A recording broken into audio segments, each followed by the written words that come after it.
okay, so for people, there's tons of people on TikTok, obviously, but there are also tons of people who aren't. So if I'm in the audience and I'm like, okay, can you just give me like the primer on TikTok, like who's on it, demographics, what are we seeing on it? Can you describe TikTok? Yes. Kind of. So I'm going to look to our viewers today, and I'm going to welcome you to, certainly, I'm going to, just so you know, I'm not going to be subtle. I'm going to push you to get on the platform, and I'll tell you why. Because it is also just the most incredible insights tool, and I'm going to riff on that in a second. So TikTok, first off, there is a perception, it's fair, that TikTok is where tweens come to dance and make silly videos, and that's fair. Because TikTok used to be an app called Musical.ly, which was a lip-syncing app targeted to tweens. So over the past 2 years, since the rebrand as sort of TikTok, the platform has aged up. Yes, we reached the 55-plus crowd. Grandma and Grandpa are on TikTok. And I think what's interesting is, or what I've noticed is some marketers or some clients or some individuals would get on the platform and they're just like, I don't get it. Because when you sign up for an account, it is that waterfall of content. And so the power of the platform is that the algorithm starts to learn based on what you view through to completion, the creators you follow, what you like, what you engage with. So it starts to optimize. So I know I've had some individuals or clients be like, I don't get this. This content doesn't resonate with me. This is not what I was promised. You failed. You did not deliver on my expectations. But over time, what happens is it starts to look more and more like your horoscope. So my partner and I, he's in the next room, and I can tell like we're seeing very different content. So you do sort of have to give yourself over to it a little bit. Why I was also pushing as a plug, and as we're talking to here as you as Jan Kelly, and knowing we're reaching an audience of marketers, is it is such an amazing insight tool. And I always say this to creative agencies, is just to get on TikTok, even just to get ideas, to get inspiration for work that you're developing agnostic of the platform. Use that discovery tool. Type in your client's name or their competitors. See what's the content that's being created all around them. It's very fascinating. So there's my plug. There's kind of two sides, right? There's the creator side and kind of the consumer side.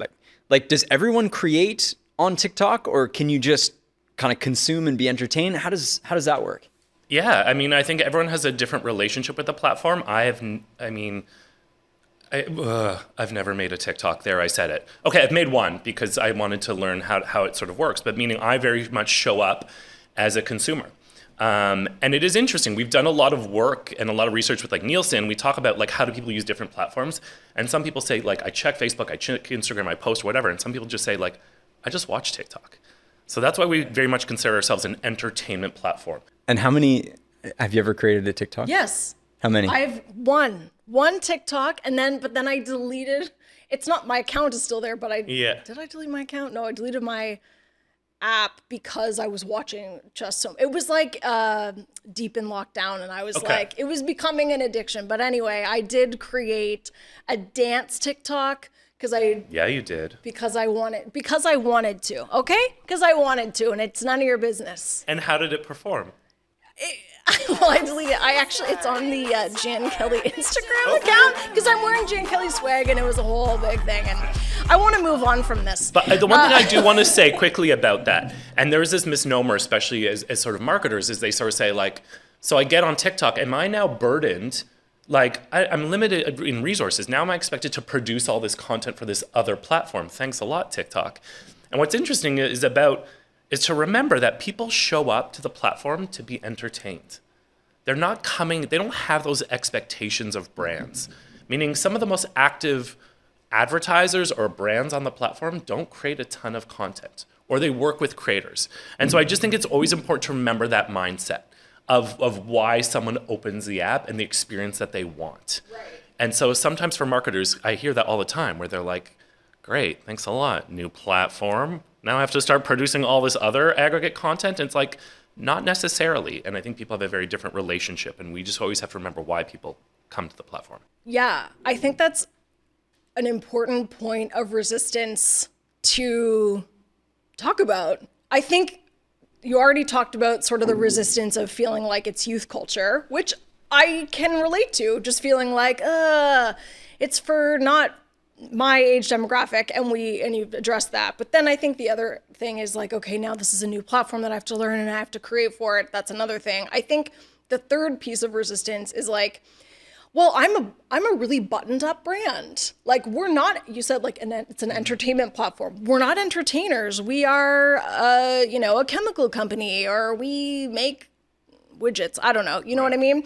So I think that there's a third sort of resistance of like, my brand doesn't belong here, / I don't think my audience is on here. Do you have anything to say about that? Get ready. I'm going on a rant. Pack your bags. First off, well, I have a question for you. And we talk about this notion of like humanology and humanity. And I think what sometimes happens is like brands forget and marketers forget that they actually have a POV, or that they have a story, or that they're also even sitting on a wealth of just amazing content and stories and compelling narratives. And so I always challenge, and it's amazing to watch, because we've seen some brands like in categories that you're like, really? Microsoft 365? Have you seen their content? It's hilarious. It's amazing. Check out the Washington Post. Like, here is a staid like news organization that has found an in. And part of it is just about, we always say this, which is also like, we encourage marketers, we encourage brands to be a citizen of the platform, to be a community member. And it doesn't mean that you have to do a silly dance, or that you have to lip sync, or you have to create this outrageous content. I guess the point I was trying to make was, so many brands, like if you're an auto manufacturer, you probably have a lot to say about how to handle winter driving, or how to take care of your car, or like, I just think it's so fascinating. Like these brands, you were like,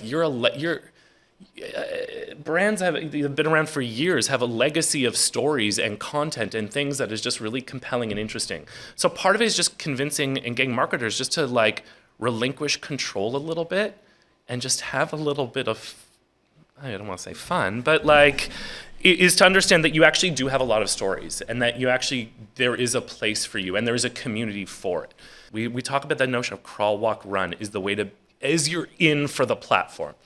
And the other thing I love about our platform is that, like, if you produce work and it's not really great, it's not going to blow up on the platform. Meaning it is a really great place to do some testing and learning and find your voice and almost find your sea legs, right? So again, the way we democratize content distribution is good content prevails. That's what ultimately wins on the platform. Yeah. So it's also just a brilliant testing ground. It's almost like the algorithm will protect you. If it's not that good, it's not going to get crazy engagement and go right. Yeah. And so what I always say is just like, dip your toe in the water. And as much as we've democratized content distribution, we've also democratized in a lot of ways creativity, right? If you look at some of the work, if you're on TikTok, you see like all the work is produced off traditionally like a mobile phone. So some of those barriers that marketers have, you're like, be comfortable. It doesn't have to be highly produced and anthemic. There was a case study of a quick service restaurant that ran at the same time a beautifully anthemic, they're like TVC cut down, repurposed for TikTok. At the same time, it was footage of like an employee with their mobile phone walking through the kitchen showing how like a menu item is assembled. And that like blew that anthemic TVC like out of the water in terms of like ad recall, brand favorability, like it's amazing to see. And so that's what I just encourage marketers. Like there's this sort of trepidation, and it's just like, there shouldn't be, because it is a bit of a safer space, and you can get away with low production and start to find your sea legs. Yeah. Is that a good analogy? Do we like that? No, I think it is, and it reminds me of it's like, okay, it's a shift in what you're producing, but I think it's actually like a bigger shift in mindset. Yes. And being okay with like something that isn't perfect. And that's actually like, and if it fails, you can just like pretend it didn't happen. But we work with brands that are like, no, we don't do things where we pretend it doesn't happen. And you're like, well, I think you have to. And there's controls in place, and there's safety measures, and you can turn off the ability for the community to comment or download your asset if you don't want them duetting or stitching or whatever. But also the game changer is also what we've seen is such a shift, which is exciting, is moving away from this notion of social listening or just sort of listening and reading comments to more participation and more participatory.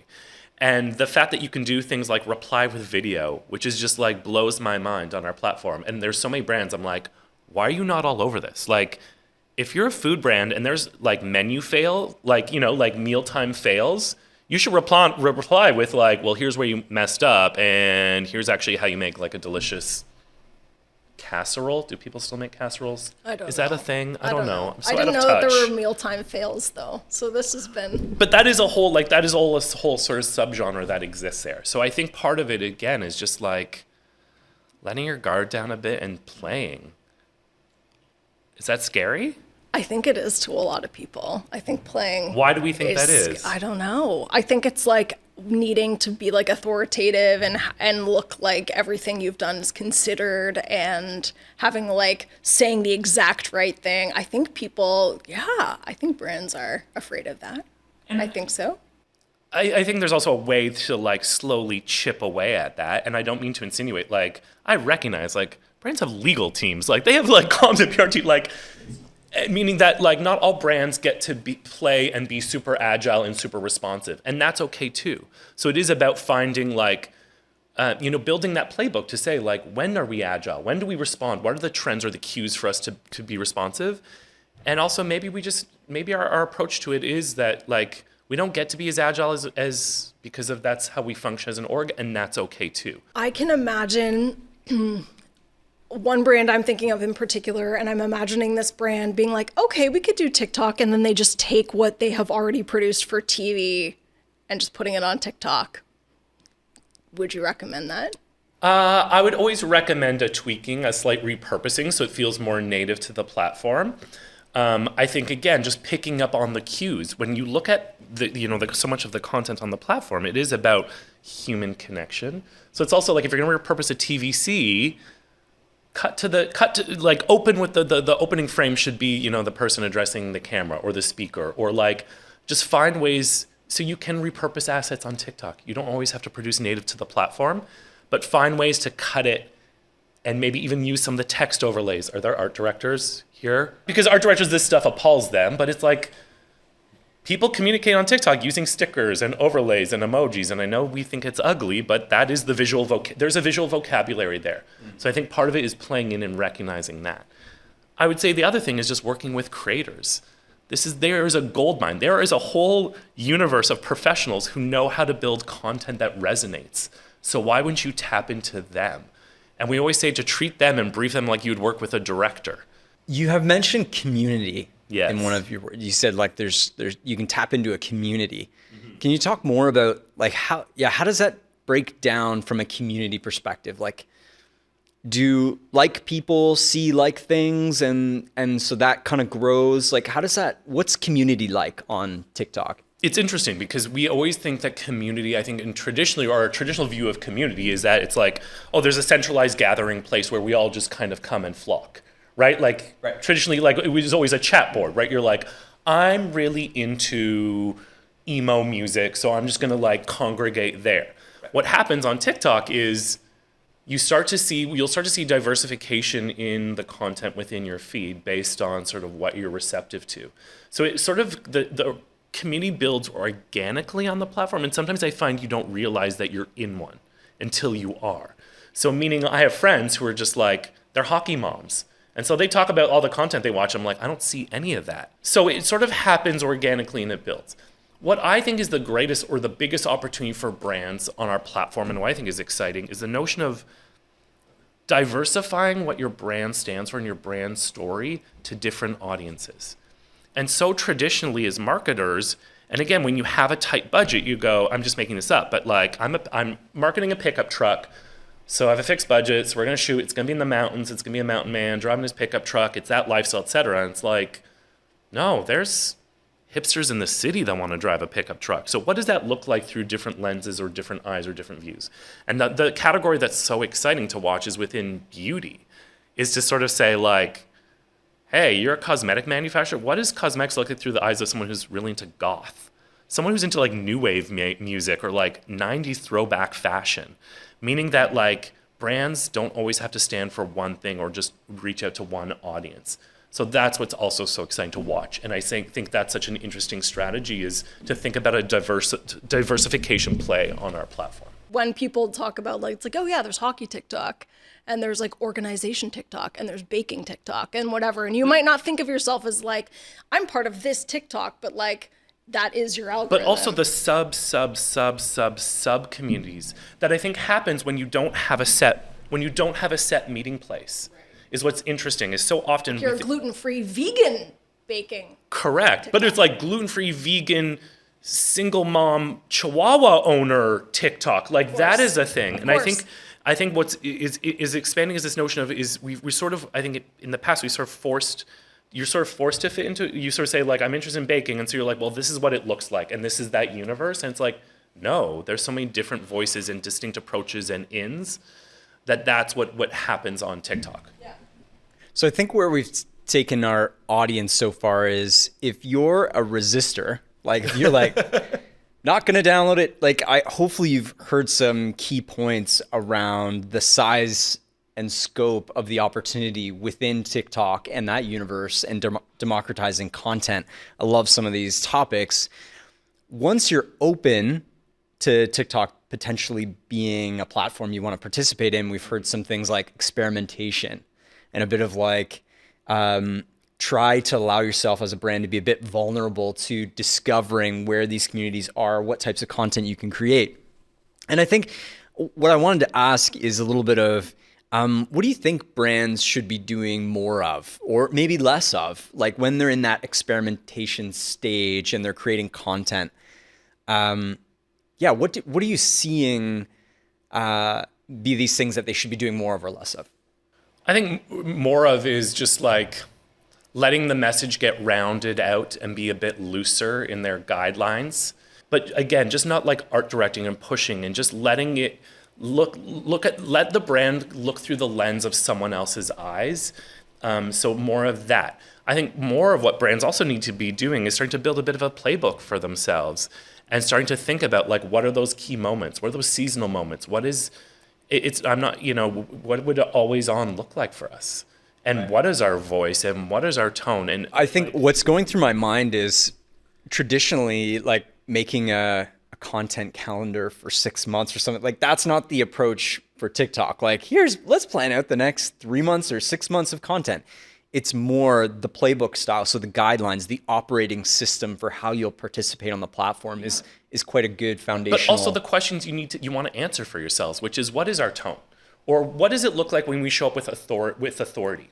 What does it show up when we look up being a bit more sort of playful? So like an insurance company is to sort of say like, I get it. You're an authority. You don't want to be showing up as. So what does that look like and what does that sound like? And again, it just comes back to that notion that like, as marketers and brands, you're sitting on such a wealth of information and such a wealth of really good content. I also think what people need to stop trying to do is force, is this a word? I'm going to mess it up. Okay. You will nod if this is a word. Virality? That's a word, right? I'm thinking of virility, but like virility, that's not the one I'm not trying to say. But like forcing a viral, is this what you mean? Right, like, and I think that's the other biggest thing that brands need to stop trying to do, is to stop trying to control and stop trying to have this, everyone wants to be the next big thing that takes up and blows up and starts, I want to drive action and engagement and I want to get everyone riffing and creating all this content, is just to stop, like that should never be your in, right? Your in should always be like, what is the story? What's interesting? What we have to say? And if it sparks and that's great. But if you're just coming at it and approaching it to become viral, then you're not being authentic, or you're not recognizing the power of the platform. And people will probably sniff that out, right? Correct. And how do you think about results? So, we talked with our clients a lot about planning and trying to predict results and engagement and action and all of these things. So how does TikTok think about working with brands and results, and what results can brands expect? Or how should they measure? Like, is it just about engagement or likes, or talk to us about kind of results. Yeah, I mean, I think it's a bunch of different things. And there's a bunch of different solutions, and there's a bunch of different ways to go at it. And I think the other thing to remember is as much as we're an entertainment platform, we can drive business results and business outcomes and drive action and TikTok made me buy it. Correct. Is a phenomenon. Like, so I think part of it, again, is a bit of that journey for yourself and sort of, you know, working with us to sort of like map out, like, okay, what are you, it's ultimately comes down to like, what are you trying to accomplish and what are you trying to do? So I would say, you know, for brands that are like, I need to appeal to a younger audience. Well, then I would work with creators and I would pair it with a brand lift study to see, are you starting to drive and chip away and change perception? If you're, you know, a performance marketer and you're like, I need to drive purchases on my website, well, install the TikTok Pixel and let's run some Spark ads and let's optimize and create custom events and drive those performance and those outcomes. So I would say there's no one and done sort of measurement solver solution. I think it's really about understanding what it is you're trying to achieve. And we have a solution and a suite to hopefully address just that. I do think. What's TikTok Pixel before you go on? Oh, it's a piece of code you put on your website. Oh. And it's, you know, it's all technicals. How is search changing? And is this a thing? Like how to on TikTok? Search is changing. Search is changing in a big way. And I think part of it is just that it's the notion of like, I don't want the obvious results. I don't want to see the like, meaning, you know, traditional search was very purposefully driven, right? It was like, I'm looking for a restaurant in this neighborhood, et cetera. And then you just were sort of forced, you're kind of forced to be like, oh, what I'm being exposed to is like, who had the smartest search strategy, right? Right.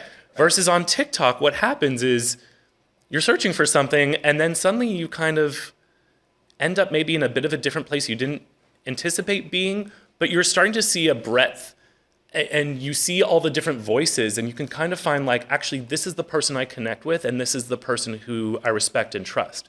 So I've started to do that myself, whereas, you know, it's like, where should we go for Thai food tonight? And I go through and I see someone and I'm like, you've got my vibe. You and I are on the same page. And when they then in their content say about like where to go for Thai food, I'm like, that means something different to me. And so I would just say also the relationship with search is very different. And it is a bit more about, I think there's a bit more like hive mind type search that happens on TikTok and using the search tool. Very cool. Very cool. Do you agree? Like versus someone who is spending a ton of money on keywords, like instead of the Thai restaurant that's like spending the most on pay-per-click, it's just someone that you're into being like, no, this is the best Thai food. And you're like, well, I just got back from vacation and I went to Greece. And so you go like, where are the top 10 restaurants in Greece? And it's like, well, that's not the stuff that appeals to me, or this is not the experience that I want, or what I'm actually looking for is this and that and another thing. And I kind of want to be surprised and delighted, I think, is sometimes what happens. And sometimes that gets missed within traditional search. So I'd say what search looks differently on TikTok is that there's way more of that sort of like surprise and delight. And that way more of that discovery of things that you didn't consider. And you're like, oh, I never thought about maybe going, I'm making this up again, but like, I would love to go for Korean barbecue in Athens. Like, I didn't think to do that, but there's this incredible Korean barbecue space. Right. So I think it's sort of twisted, it's flipped search a little bit on its head. well, it's more visual too. I mean, it's exclusively visual on TikTok, but like when you think about searching on Google, like best restaurants, you're going to get the map and like pinpoints and then a list, versus on TikTok, it's like, oh, you're going to get menu items, which is... And you're going to also get the endorsement of someone that you trust. And again, so much of what happens now is, you know, there's so much like collective, like everyone's now a foodie, everyone's a chef, everyone's got an opinion, everyone votes. And it's like, I don't want to hear what the masses have to say. I want to hear what Jen has to say. I want to hear what you have to say. I want to hear what you like. And I think that's a bit of the game changer. I'm very interested to see in the next couple of years how search behavior changes as attention gets drawn to platforms like TikTok or away from our traditional text-based, keyword-based, intent-based search. It's going to be very interesting to play all this out. And we're starting to see it. And we're definitely see it with the younger generation. And like search queries on our platform are absolutely blowing up. And we're starting to even try to get our heads around that. Like, what does that mean? And what is that solution? And what does that sort of look like? Yeah. So it's changing, which is exciting. One thing that's fascinating to me being kind of consumed in the digital marketing space for a long time is the curves of organic reach within a platform. So, if you were early on Facebook, you could get organic reach. Slowly that tapers away. LinkedIn, tons of organic reach, and that slowly tapers away. I feel like TikTok is in this beautiful sweet spot where experimentation, producing content, you can actually combine organic reach with Spark ads and sort of still capitalize on this over attention on the platform where there's not enough brands to kind of fill those consumption gaps, so you can capture a lot more organic reach. Yeah, a little bit. I think one thing you have to remember, though, also, as we talked about democratizing content distribution, is we're a bit more of a borderless platform. So also, like, organic doesn't necessarily mean that you're connecting with the right audience in the right, like the people you want to be connecting with in the right place, the right people. So that's where paid is very important on our platform. It is also funny is that we're actually a very young platform. When you look at the reach and sort of how quickly we've grown, meaning we have entire verticals or categories where you're like, there's not a lot of marketers producing content or playing within this space. So it is a bit of there is an opportunity to sort of like get in early and maybe also own a territory or own a voice. I would say is more versus like building that or benefiting from organic. I think it's more about the opportunities to sort of like get in and state your claim and be like, this is how we show up. This is the space that we've carved out and owned for ourselves before your competitors do.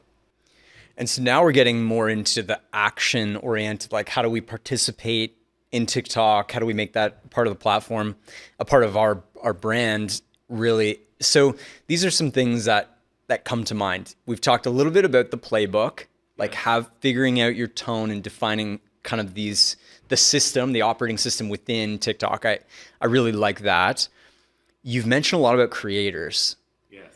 So what's the best way to engage? Should I discover creators on my own first? How do I find this ecosystem, this world of creators? Should I just like tap somebody at my I don't know, if I work for a brand and I see somebody who I think could participate, like do I just tap their shoulder? Yeah, you become a creator? Or you can. And that's what's also is amazing to watch. So first off, we have TikTok Creator Marketplace, little subtle plug. So that is essentially a portal where it's creators that we have vetted that meet certain criteria that are open to working with brands. We do not act as a middleman, so you work directly with the creators through the platform, so it's great.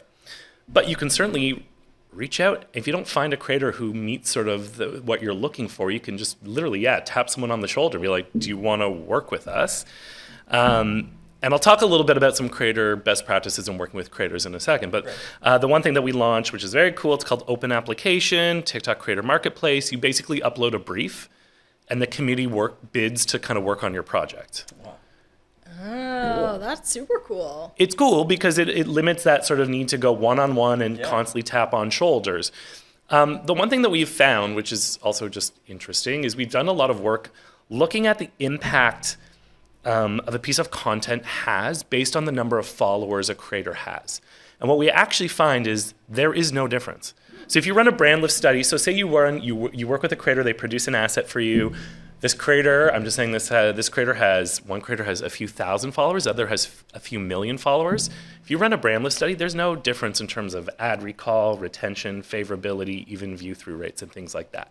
So I always encourage brands, it really is about finding that creator that really, has a voice that really aligns with yours, that really understands and values and understands the brand, but that also has a unique POV that you're looking for versus getting obsessed with the number of followers or things that a creator has. So I'd also say when working with your creators, it is important to sort of talk about your values as a brand or what you stand for and sort of the stories that you want to tell. I think go a lot further. And let's say someone's listening, they're at a brand, they're like, okay, I'm convinced we should test it out. We should do something. Should they commit to a certain amount of videos over a certain time period, like budget? I'm going to push us to like talk about some of these things. Wow. But like, okay. If I'm convinced, I need to know like what's the size and scope of this. Yeah. So I'm trying to understand just, whether you go the creator route or you tap someone on the shoulder in your organization or you talk to us and we build playbooks and enable you, however that works, like how should brands think about the investment to get going and experiment? Yeah. So first off, I think that was the right sort of approach you sort of talk about, was start to build a bit of a playbook framework for yourself, sort of think about different ins and start there. I mean, working with creators, it can be the wild, wild west, meaning some creators will charge you $3,000 to produce a TikTok and produce some really great content. Another will charge you $150,000, like a celebrity. Right.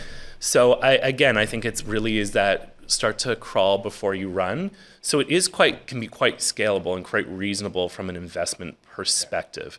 Right. I think the competitive research, looking for insights, is an interesting initiative too. When I think about how do you dip your toe in the water with TikTok, just going and discovering what competitors are doing, discovering using the platform to try to get insight as to what's happening today. Yeah. That's really interesting. I was talking to a food manufacturer, and they were like, oh, we're trying to develop recipe content, and we're sort of exhausted. We're trying to figure out what's blowing up. And we found just by doing searches, just typing in a bunch of different keywords, cheese pull, billions of views. People are obsessed with content of cheesy food being pulled apart. Isn't it? It's the best. It's the best. Also, butterboards. Are you into butterboards now? I mean, no, because I have high cholesterol, so I'm not into butterboards. But butterboards Check out butterboards, man. This is a phenomenon. Oh, love a butterboard. And so I think also, to your point, is just using search and just playing around and just because you can actually see the content that's created with that hashtag and the number of views it has. So again, I just find it such an amazing insight tool. And again, agnostic of work you're developing for our platform. I'm not just here to I just think it's an amazing insight tool. And even seeing, I'm imagining there's value in just having a look and seeing what counts as entertainment. Because I think when people are like, it's an entertainment platform, I need to be entertaining. It's well, entertainment isn't just funny. You can be entertaining in a lot of different ways. And I think looking up competitors, or even just people that aren't archetypally hilarious, being okay, well, what are you doing? You're clearly doing well, and you're not that funny, and you seem to be doing just fine. Right. So. And yeah. Entertainment, it looks, and we had this narrative that's called the ABCs of TikTok, which is the full alphabet and all the different content that exists with that and that. So D, day in the life, day in the life content. That's a whole angle, right? That's not your traditional form of entertainment, but people find it really satisfying to even just be I'm a marketing manager for an auto manufacturer. Here's what my day looks like. I would like to hear the whole alphabet. I can't recite it. I can't. But there's shopping haul. That's a phenomenon. People love to see I came out of the store. Here's everything I got in the day. There's just so much out there. I want to kind of close on one specific question around humanology, bringing that back to kind of our philosophy around human insight and technology. So, what's more important when you participate on TikTok? Should it be that you really get the creativity right and the angle and the tone of voice and the brand and the manner, or do you need to master the tech side, the implementation, Spark ads, all of this? What do you really need at the end of the day? Do you need the creativity or do you need the technology? I mean, creative rules. And that's exactly how our algorithm is based. So it really is about at the end of the day, is about really just great content. We have tools, there's those paid things, those other side of the things that give you those walls or that support to at least help you deliver on that. But at the end of the day, and that's really what it should always be about. And we even see this, in traditional performance campaigns. You see that, right? It's all about, that's what I'm talking to Jan Kelly for a reason. Creativity rules. One thing you have to remember, and I don't know if you've experienced this as a TikTok user, creative wears out a lot more quickly on our platform than other platforms. So we recommend an asset, it runs no longer than 2 weeks. So as you're building a learning agenda and thinking about your role, it's also about understanding, having a bit of a creative iteration plan and how you repurpose and recut and play with assets, because they will burn out more quickly on our platform. Neil, this has been amazing. There's so much good content here. I just want to give you one last chance. Is there anything else, speaking to kind of maybe a senior marketing leader at a brand, is there anything else you want to leave them with? Any encouragement, or what do you want to say? just encouragement is that it's designed to be a bit of a playground. And it's by design. And so just is really embracing that and not trying to fight it and push against it or have it work in a different way. And we've seen that. I've seen marketers come up with concepts that are like, oh, we want to build this content series and it's going to drive to a third-party thing and we're going to do this. And it's like, no, that's not what it's about. So I think part of it is about respecting, and we talk about the theme of this podcast is the relationship between humanity and technology, like just respecting that and respecting why people come and show up and why they consume so much content on TikTok and really not trying to fight that. So that's like the one big piece of encouragement. So don't fight it, give into it, don't try to rig it. Just, give yourself permission to play a little bit. Neil, thank you You're for very joining us on welcome. Humanology on Air. It's been a pleasure to have you always. And thank you for joining us. Thank you. We'll be back next month to talk about the marketing skills that you will need in 2023. So don't miss out. And have a great day.